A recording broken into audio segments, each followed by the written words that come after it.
사도 바울이 이제 드로아에서 이제 장로들과 함께 더불어서 이제 작별의 인사를 하고 나서 거기서 이 드로아 지나서 밀레도에서 그렇게 우리 작별의 인사를 하고 나서 이동하는 경로가 21절부터 시작해서 이제 나오게 됩니다. 밀레도에서 고스로 갔다가 고스에서 로도로 갔다가 바다라로 갔다, 이렇게 이야기하고 있습니다. 또 어떤 사본에는 바다라에서 무라까지 갔다, 이렇게 이야기하는 그런 사본도 있습니다. 그렇게 몇 개의 지역을 지나고 났는데 그 지역은 그 에베소 밑에 있는 몇 개의 항구들이에요. 그 몇 개의 항구들을 연이어서, 그러니까 짧게 움직이는 배를 타고 움직여 갔습니다. 그리고 이제 그 마지막 배는 두로로 가는 배, 아주 멀리 가는 배입니다. 루기아 이제 밑에 지방에 있었던 그 바다라 또는 무라라는 곳에서 시작해서 두로까지 쭉 전진해 나가는 배, 굉장히 긴 그 항해를 하는 배를 타고 이제 이동했습니다. 무라에서 두로까지는 약 640km니까 한 번에 굉장히 먼 거리를 갔고, 그때 지나갈 때 왼쪽에 구브로 사이프러스라고 하는 섬, 그 섬을 왼쪽에 두고 지나갔다, 그렇게 이야기하고 있습니다. 그래서 긴 거리를 베니게로 건너가는 배를 만나서 타고 가다가 구브로를 바라보고, 그리고 수리아는 이제 수리아 지역은 이제 그 수리아 안디옥부터 시작해서 이 두로까지 전체 지역을 포함하는 큰 지역이니까 거기로 가는 그 가운데서 두로에 상륙해서 거기에서 짐을 풀었다, 그렇게 이야기하고 있습니다. 짐을 풀었다는 말은 짐을 내려놓았고 풀면 또다시 짐을 싣는 과정이 필요합니다. 그러니까 큰 배였고 그 배에 짐을 내리고 그리고 또 짐을 싣는 가운데서는 이제 짐이 다 준비된 게 아니라 그때 이제 그 배에 짐이 다 찰 때까지 기다려야 되는 거니까, 그래서 굉장히 오랜 동안 그 배를 기다리는 일들이 두로항에서 있었습니다. 두로항은 다 아시다시피 이제 두로와 시돈, 그 두 땅이 굉장히 유명한 항구 도시이기 때문에 배가 많이 정박하는 그 도시입니다. 그곳이 유명한 이유는 이제 무역의 도시이기 때문에 그렇습니다. 그래서 물류가 많이 내렸고, 그리고 물류가 다시 한번 차는 그 과정들이 있게 되는데, 거기에서 그 과정에서 시간이 많이 걸리게 되니까 거기서 2회를 머물렀다, 그렇게 되어 있습니다. 바울이 2회 동안 머물렀다. 2회 동안, 그러니까 7일 동안 머무는 일들이 일어났죠. 그런데 여기 베니게에서 이제 그 바울이 두로와 돌레마이라는 곳 두 곳을 이제 머물러서 그곳에서 예루살렘 들어가기 전에 약간의 시간을 갖게 되는데, 이곳은 이제 사도행전 11장에 보시면 스데반의 일로 일어나서 환란을 만난 사람들, 그들이 이동한 곳, 그곳이 베니게 지역이라고 얘기하거든요. 그 베니게 지역 중에 바로 두로와 시돈이 속해 있어요. 그러니까 스데반의 일로 말미암아 이제 피난 간 분들, 환란을 이제 피하기 위해서 간 분들이 바로 이곳에서 교회를 형성하고 있었고요. 그리고 사도 바울이 1차 전도 여행을 끝내고 나서 이곳에서도 열매가 어느 정도 있었던 것 같아요. 사도행전 15장 3절에 보시면, 저희가 교회의 전송을 받고 베니게와 사마리아로 다녀가며 이방인들의 죽게 돌아온 일을 말하여 형제들을 다 크게 기쁘게 하더라. 그러니까 이제 그 사도행전 15장에서도 베니게가 이제 언급되면서 그곳에서 많은 선교를 했던 일들이 이제 선교 보고한 일들에 대해서 이야기하고 있습니다. 그래서 짐 교체를 위해서 오랫동안 거기 이미 교회가 있는 곳 가운데서 교회 형제들과 더불어서 교제를 하게 되고, 그곳에서 격려를 받게 되고 또 말씀을 듣게 되는 일들이 있고, 사도 바울이 또 거기서 말씀을 전하는 일들도 있었습니다. 그 가운데서 이제 제자들을 찾아 거기서 2회를 머물더니 7일 동안 머물렀습니다. 근데 이제 제자들이 그 가운데 사도 바울의 말씀도 들었지만 말씀을 해주는 일이 있어요. 그 제자들이 성령의 감동받아서 바울더러 예루살렘에 들어가지 말아라 그렇게 이야기합니다. 여기엔 두 가지 요소가 함께 이제 분석하면 두 가지 요소가 있는 거죠. 성령님이 제자들에게 말씀하신 것이 있어요. 바울이 예루살렘에 가면 위험에 처한다, 고난을 당한다, 힘든 일을 당한다. 그렇게 성령께서 여러 지체들을 통해서 말씀하셨을 겁니다. 그리고 그 말씀을 듣고 나서 그걸 가지고 고난을 당하니까, 힘든 일을 당하니까 제자들이 가지 마시라고, 어려움 당하지 마시라고 이야기하는 것이죠. 그러나 사도 바울은 예루살렘으로 가는 그 목적과 방향을, 그 계획을 바꾸지 않습니다. 또 여러 날을 지낸 후에 우리가 떠나갈새 그들이 다 그 처자와 함께 성문 밖까지 전송하고 하거늘 우리가 바다에서 무릎을 꿇어 기도하고, 그래서 같이 또 기도하면서 이별하는 장면이 나옵니다. 서로 작별한 후 우리는 배에 오르고 그들은 집으로 돌아가니라. 당연한 이 수순이죠. 근데 여기 작별하고는 원래 이 1절에도 나와 있고 그 다음에 6절에도 나와 있는 작별하고는 억지로 떼어내는 것을 의미합니다. 헤어지기 싫은 거예요. 헤어지기 싫은데 뭐 제자가 얼마나 바울과 많은 시간을 보냈다고 떨어지기 싫어하고, 바울도 얼마나 이 베니게에 있는 두로와 돌레마이의 교회와 얼마나 많은 큰 교제를 했기에 떨어지기 싫어했을까요? 그러나 우리 복음 안에서 만난 사람들은 이상하게 연결되어 있는 그 흡인력이 있습니다. 서로를 향해서 그렇게 사랑하고 격려하고 축복하고, 그리고 위안을 얻고 위안을 주는 관계 가운데서 서로 가까워져 있으니까, 그러니까 떨어지기 싫은 그 가운데서 어쩔 수 없이 사명을 위해서 가야 될 길이 있으니까 격려하고 떠나 보냅니다. 그리고 나서 두로를 떠나 항해를 다 마치고 돌레마이에 이르러 형제들에게 안부를 묻고 그들과 함께 하루를 있다가 돌레마이에서 하루를 더 있었다 그렇게 얘기합니다. 두로에서 약 32km 남쪽으로 떨어져 있는 돌레마이에 가서 거기서 1박을 하고 이튿날 떠나서 가이사랴에라는 지역에 이르러서 거기에서 누구의 집에서 머무는가 봤더니 빌립의 집에 들어갔다 그렇게 얘기합니다. 7 집사 중에 하나인 빌립의 집에 들어갔습니다. 여러분, 빌립이 가이사랴에 전도 여행하다가 여기에 머물고 목회를 했던 것 같아요. 그래서 우리 사도행전 8장 40절에 보면 빌립은 아소도에 나타나 여러 성을 지나다니며 복음을 전하고 가이사랴에 이르니라. 그러고 가이사랴에 들어간 건 딱 얘기하고 있는데, 그 이후에 빌립의 이동이 성경 가운데는 사도행전에는 잘 나타나지 않거든요. 아마 빌립이 용기가 있었고 또 복음 전하는데 열심히 있었기 때문에 그 주변 지역을 굉장히 많이 복음 전했을 거라는 추측은 할 수 있습니다. 그러나 빌립이 이곳 가이사랴를 근거지로 해서 그렇게 했을 거라고 그렇게 생각이 되고요. 아소도에서 나타났다가 가이사랴에 이른 그 이후로 지금의 시점은 한 20년 정도가 지난 시점입니다. 그래서 그 20년 정도 지나면서 빌립의 명칭이 바뀌었어요. 7 집사 중 하나였던 그의 명칭이 전도자로 이름이 바뀌어져 있습니다. 수식어가 바뀌어져 있습니다. 에베소서 4장 11절에 보면 그가 혹은 사도로 혹은 선지자로 혹은 복음 전하는 자로 혹은 목사와 교사로 주셨으니 라고 말할 때 거기 복음 전하는 자, 디모데후서 4장 5절에서 디모데에게 뭐라고 이제 권면하냐면, 그러나 너는 모든 일에 근신하여 고난을 받으며 전도인의 일을 하며 라고 얘기할 때 전도인, 복음 전하는 자, 전도인의 그 교회 가운데의 직분이 있는데 그 직분을 취하여 사명을 감당하고 있었을 겁니다. 그리고 그에게 딸 넷이 있으니 딸 넷 모두가 다 예언하는 자였다고 그렇게 이야기하고 있습니다. 이 예언하는 일이, 우리 앞을 보는 일이 말씀 안에서 이루어지는 것입니다.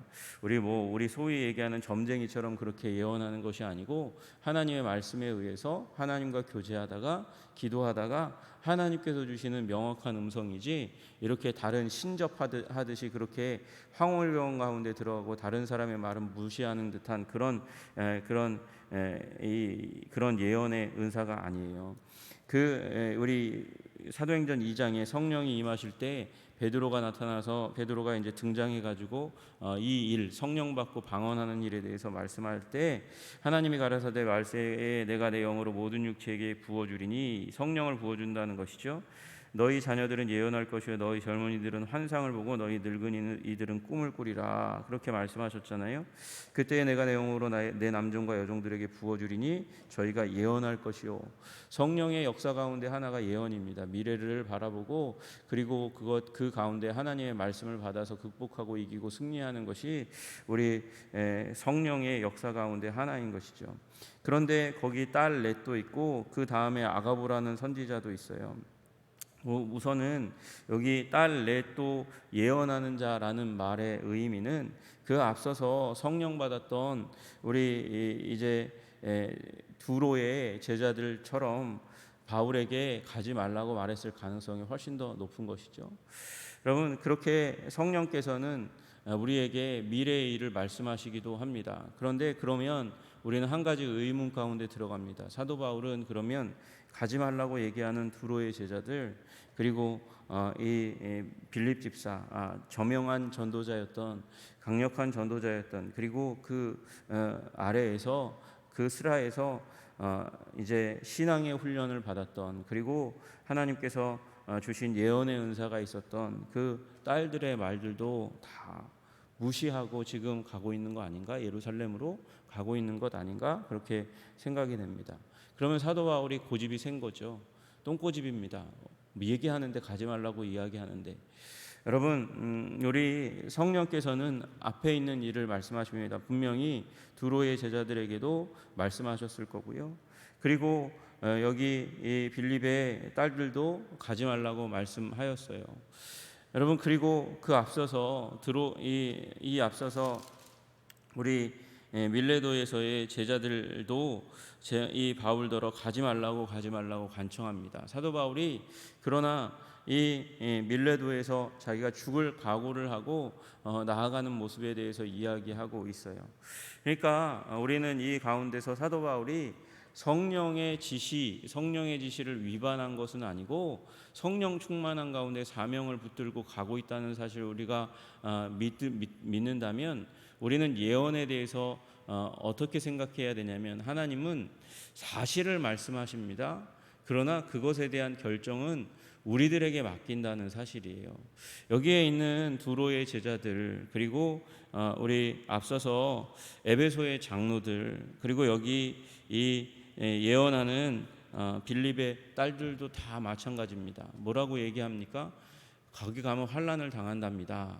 가지 마십시오. 당한답니다. 이건 성령님께서 알려주신 거예요. 가지 마십시오는 인간적인 판단입니다.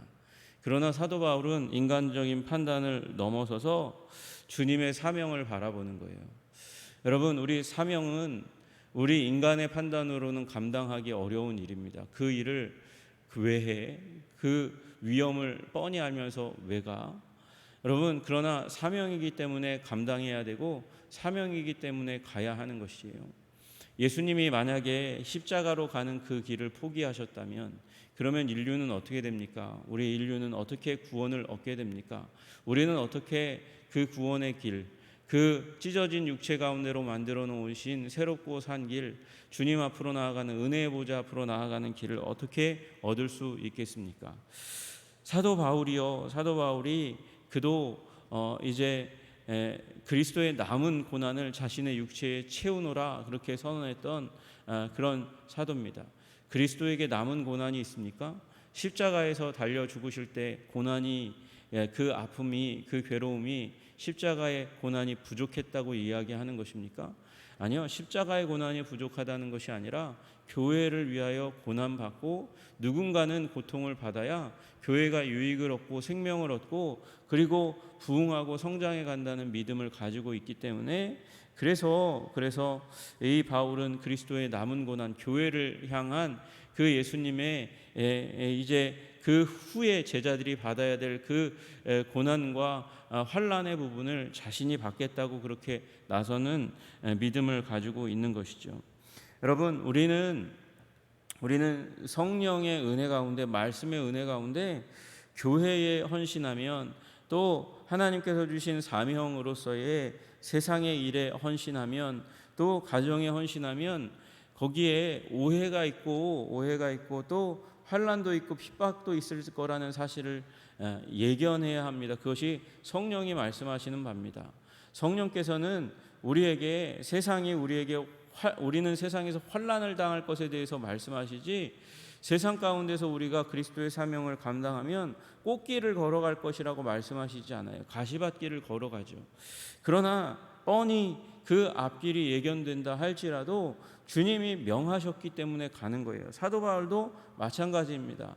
사도 바울을 주님께서 부르셨을 때 아나니아를 통해서 안수하며 아나니아에게 주신 말씀이 무엇입니까? 네가 이 이스라엘과 그리고 이방인과 많은 주권자들, 임금들 앞에서 내 이름을 증언하게 될 것이라고 말씀하여 주셨어요. 그러니까 사도 바울은 그 길을 가는 거예요. 여러 나라 여러 민족 가운데 돌아다니면서 복음을 전하는 일이 자신의 사명이라고 여기고, 그것을 그 아나니아에게 들은 그 이후 기도하는, 말씀을 연구하는 시간을 통해서 강화하며, 그러면서 예수님께서 말씀하신 그 말씀, 온 천하에 다니며 만민에게 복음을 전파하라는 말씀을 자신의 마음 가운데, 가슴 가운데 새기고, 그리고 사명에 순종해 가는 것이죠. 그리고 그 앞에 그 고난이, 어떠한 환난이 기다리고 있는지 알지 못함에도 불구하고, 그러나 사도 바울은 사명의 길을 걸어가는 거예요.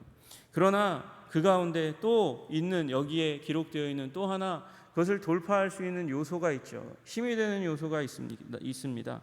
무엇입니까? 에베소 장로들의 기도와 격려와 교제이고요.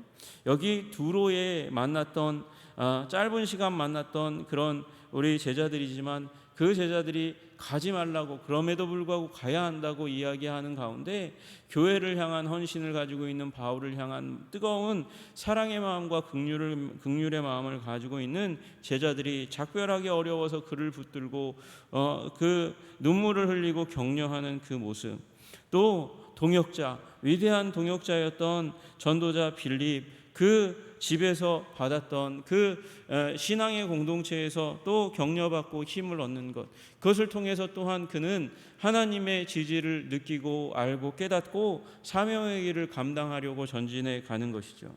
여러분, 우리 주님께서 우리에게 주시는 인생의 사명 감당할 수 있도록 은혜를 구하시는 여러분들 다 되시기를 주님의 이름으로 축복합니다. 무엇을 통해서요? 우리 사랑하는 지체들을 통해서 성령님의 계획을 들을 수 있습니다. 그러나 또한 그 가운데서는 우리를 염려해서 가지 말라고, 하지 말라고 이야기하는 분들도 있을 거예요. 선교사들이 그렇죠. 그냥 여기 있으면 안 돼? 여기 있으면 우리랑 그냥 같이 교제하면서 같이 살아가면 안 될까? 여기 있는 것이, 우리 교제하는 것이 하나님의 뜻이 아닌 건 아니잖아. 그러나 주님의 사명이 있기 때문에 자신의 고향 땅, 우리 사랑하는 부모, 형제, 자매를 떠나서, 우리 교우들을 떠나서 선교 사역의 길을 나서는 사람들이 있습니다. 왜요? 사명이기 때문에. 그러나 그 사명자들이 결코 혼자 자신의 사명을 다 감당할 수 없습니다. 누군가가 함께 옆에서 동행하고 있다는 사실을 보여주어야 한다는 것이죠. 여러분, 우리 사명의 사람들 다 되시기를 주님의 이름으로 축복합니다. 하나님의 말씀과 성령으로 우리 미래의 일을 말씀하시는 주님 앞에서 순종의 길을 걸어가시는 여러분들 다 되시기를 주님의 이름으로 축복합니다. 또 거기에 인간적인 염려와 생각들로 권면할 때라도 무너지거나 쓰러지지 않고 사명을 잃지 않고 계속해서 한 걸음 한 걸음씩 전진하는 여러분들 되시기를 소원합니다. 또 우리 형제 자매들의 기도와 간구를 통해서 힘을 얻고 용기를 얻고 한 걸음 한 걸음 계속해서 그 길을 나아갈 힘을 얻으시는 교제의 은혜를 아는 우리 성도님들 다 되시기를 주님의 이름으로 축복합니다. 기도하겠습니다. 하나님 아버지, 우리 바울이 한 걸음 한 걸음 예루살렘으로 나아갑니다. 하나님, 우리 바울이 그 가운데 어찌 인간적인 두려움이 없겠습니까? 거기에서 무슨 일을 만날지, 어떤 환난을 당할지, 어떤 비난을 당할지, 과거에 있었던 비난에 비추어 보면, 환난에 비추어 보면 당연히 알게 될 일이었습니다.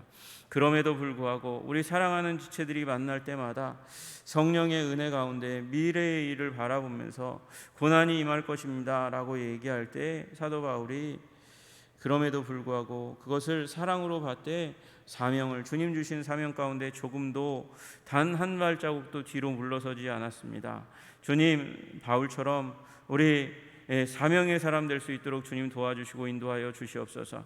그리고 결별하기 싫어하는, 이별하기 싫어하는 우리 지체들의 사랑과 눈물과 격려로부터 힘을 얻었던 것처럼 하나님, 우리도 사명을 감당할 때 하나님의 말씀뿐만 아니라 우리 사랑하는 지체들의 뜨거운 격려와 기도도 함께 받으며 우리 사명의 길을 걸어갈 수 있도록 주님 도와주시고 인도하여 주시옵소서.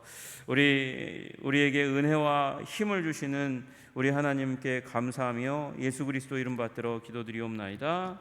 아멘.